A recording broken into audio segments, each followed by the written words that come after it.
It's Ivy Slater, and you're listening to Her Success Story Podcast, a show where gutsy businesswomen share their success journey.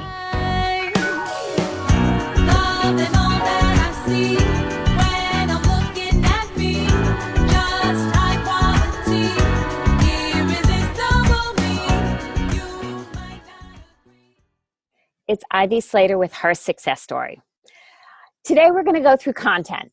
We're going to talk about content that's really important. Content that it's to me the key foundation principle of all business, and that is the principle that numbers tell a story.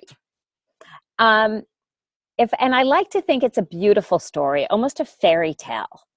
There's great numbers in a business, and it's not just the financials that are numbers. Numbers are peppered through all parts of your business.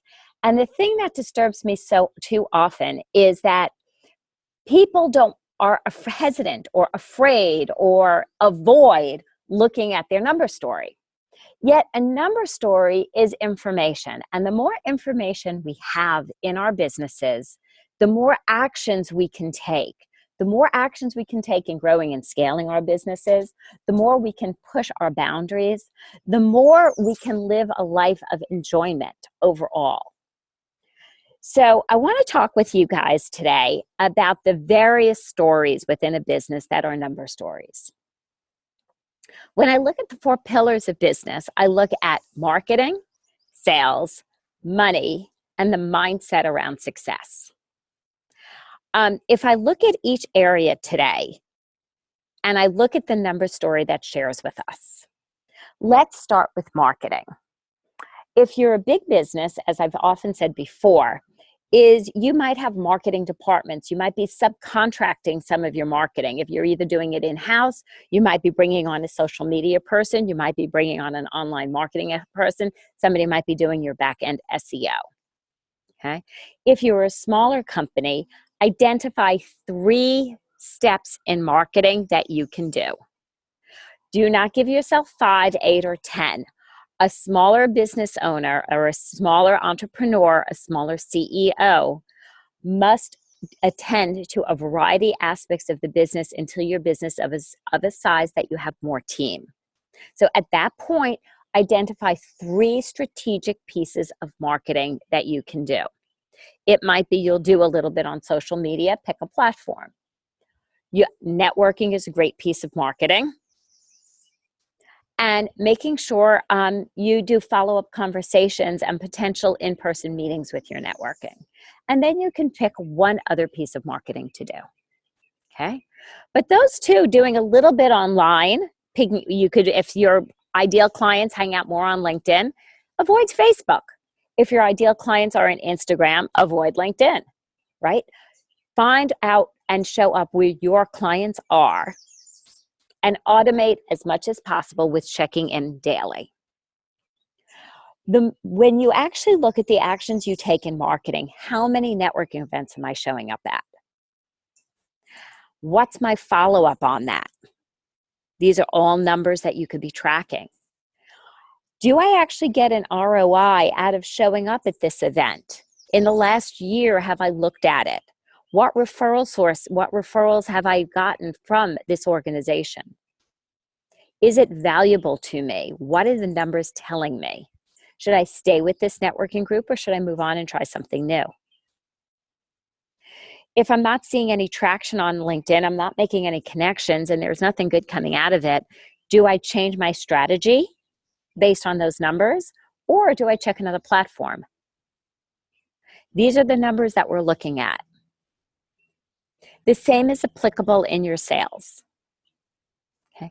Are you tracking how many sales conversations you're having? Are you tracking what people are saying based on the sales conversations? Can they not financially afford your product and service? Or is it not the right time? Are you actually hitting a market that needs you urgently and are willing to invest? By looking at the numbers and the reasons behind these numbers and what categories they're in, you're gaining the information that you could then take further action in your business. Without that, we're just treading water waiting to drown. And I hate to sound dire about it, but if you're not looking at the numbers in the business and the story that it tells you, you cannot grow, you cannot scale, and you're putting your business and your career in a vulnerable situation. So look at your sales figures. Look at the sales figures of your team. How many people are they meeting? What marketing are they being given, or are they initiating on their own? What are the conversations looking like? What are the results of the different conversations, and what categories numerically do they fall into? And what are the numbers telling us there? Based on that information, we can create strategic actions that grow, scale, and bring us more profitability. Speaking of profitability, as we go right through the pillars here, we're kind of expediting this today. But as we go through the pillars and we look at the money, are you tracking your sales? Are you recording every sale that comes in? And let me clarify something. If you're a smaller business owner, I'm not referring to QuickBooks. If you're a smaller business owner, you must track every sale. You must be creating a sales goal to obtain monthly. It doesn't matter if you're running a $10 million business or a $100,000 business. You want to be working on a goal every month. That goal can be stretched.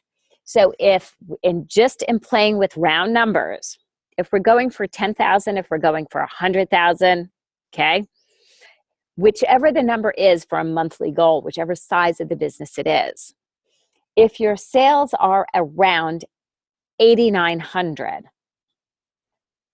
go for the 10.2, okay? When you get to 96, that 10.2 might go to 10.9. So we're using a methodology, and just add a zero for the people who are at $1 million+ status.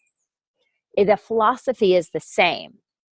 You want to always aim and stretch. So in keeping the numbers simple, if you're working for your first $10,000 month or your first $100,000 month, you're going to be looking for something in a goal in the 9,000.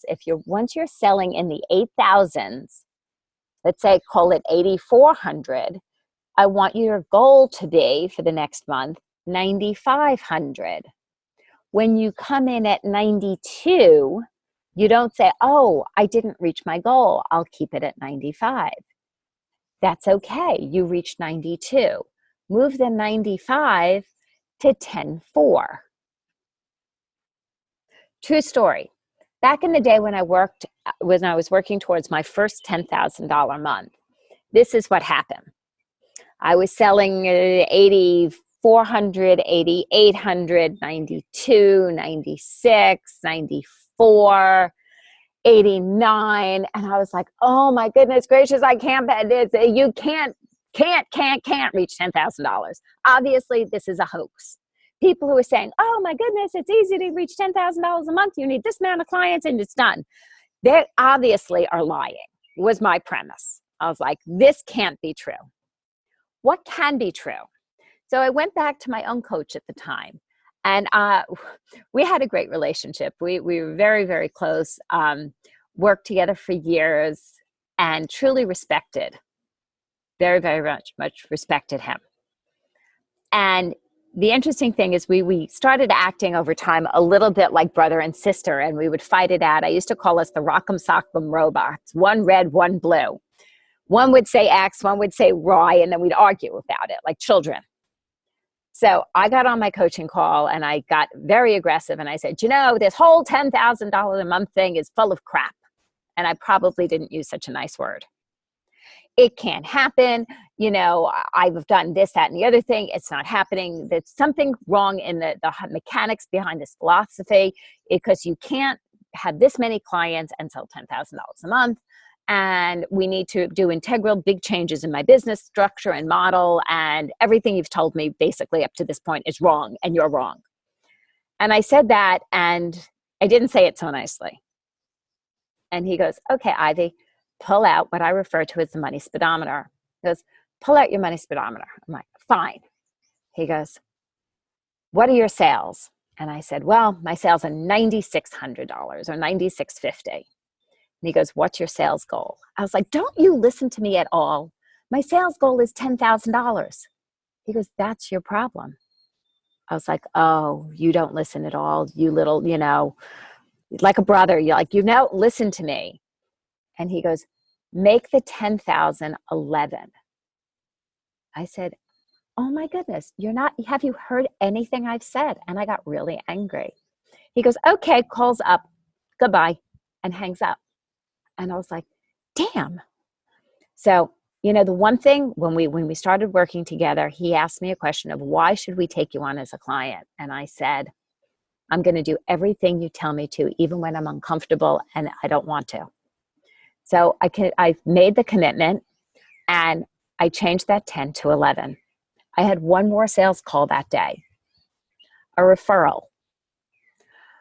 And I had about an hour until that call. We happened to be having a family dinner that night. I did something very unusual for me. We had 4 people to coming to dinner. I had 4 pieces of chicken ready to go in its oven after my last sales call. I hang up with my coach. I'm pretty upset. In that time, my husband calls and he goes, yeah, I'm going to be leaving at this time, family dinner. And he goes, oh, by the way, I spoke to our friends. Him and his stepdaughter are going to come for dinner. I was like, what? I only have 4 pieces of chicken. He goes, you only made 4 pieces of chicken? That's not like you. You always have enough food for a ton more people. I said, I got to go. I throw my sneakers on. I run to the supermarket. We live in New York City. So 3 blocks, I run out the door, run to the supermarket, grab a package of chicken with 2 pieces of chicken, run home, take the chicken, rinse it off, put it in my pan with the other chicken, take it, everything. So when I hang up with my sales call, my chicken's going in the oven, it's family dinner. Go back to this point, I was working from home. I went back to my office, centered myself, took some deep breaths, put my headset on, and I'm ready to engage in my sales call. I do the sales call, and she was referred by another client. She was a psychotherapist. I've done a lot of work with psychotherapists on scaling and growing their businesses. And I had a little program that was running that was about to start the next month. And the program was a 6-month, once a month in person for 2 hours or whatever. It was very, very early stages of when I was experimenting with masterminds and trying to figure out what worked. So it was a special offer. It was $500 for the 6 months, or you could pay $100 a month. And we have this call, and she goes, this sounds like a good program for me. And I said, I think it is the right fit. I would do this before you work privately. And I'm 100% always in integrity. It was the right thing for her to do. And she goes, so, what is the investment in the program? And I tell her, well, it's $500 pay in full or $100 a month. This was obviously my very early stages of the business. And she goes, oh, it's like a continuing ed credit. That makes perfect sense. I was like, oh, so are you ready to take a spot? We only have 10 people.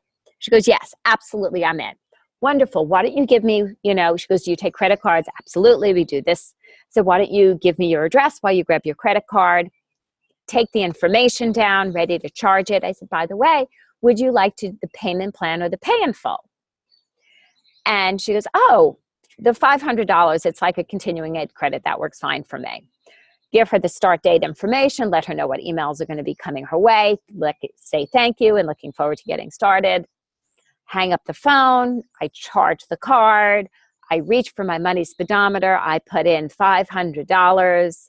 I was at $9,600. I added $500.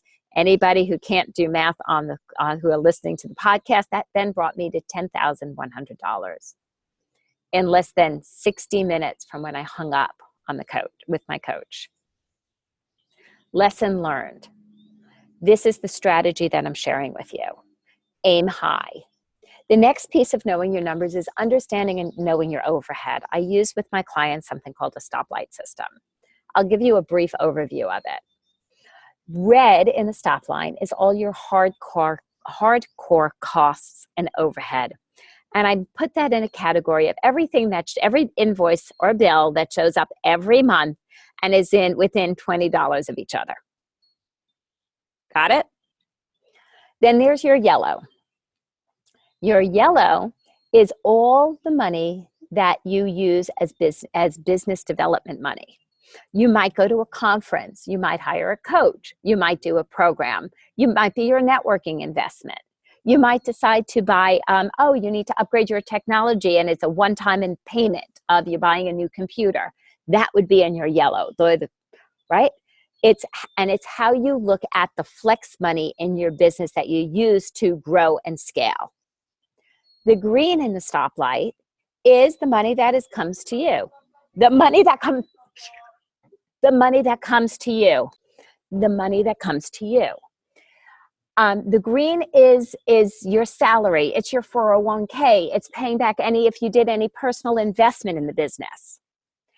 By knowing the full numbers of your stoplight versus your speedometer, you can then plan and grow your business with a financial perspective. You can review your sales numbers and your marketing numbers. Now, the last piece is the mindset. So it's like, what is the number story in the mindset, Ivy? G, how many days do you stop? Do you meditate? Do you write gratitude 7 days a week, 5 days a week? Do you read and expand your mind? How many books do you read a month, a year? What are you doing about that? This piece counts. Are you doing any workshops that expands your thought process, expands you as a human being? This comes into a key integral piece of your business. It has been shown by incredibly successful people that they take care in the mindset piece. We're going to talk further about that in another podcast. But we do have some interviews in the library, as well as others coming up, that address it. So think about what you can do to expand your mind. And that's something to do daily as well. And daily is 7 days a week. Have a practice that works for you, that grows and scales. That's Your Numbers Tell a Story. Please open the storybook. Please start reading it. Start breaking it down. Know your numbers daily. Know the numbers in your business. Create the numbers for your future, your business that enhances your life. Thanks for joining me today on Her Success Story. Stay tuned for more great interviews with some great gutsy women, some special programming we have coming up, as well as some more content that you can put into immediate action. Have a great one.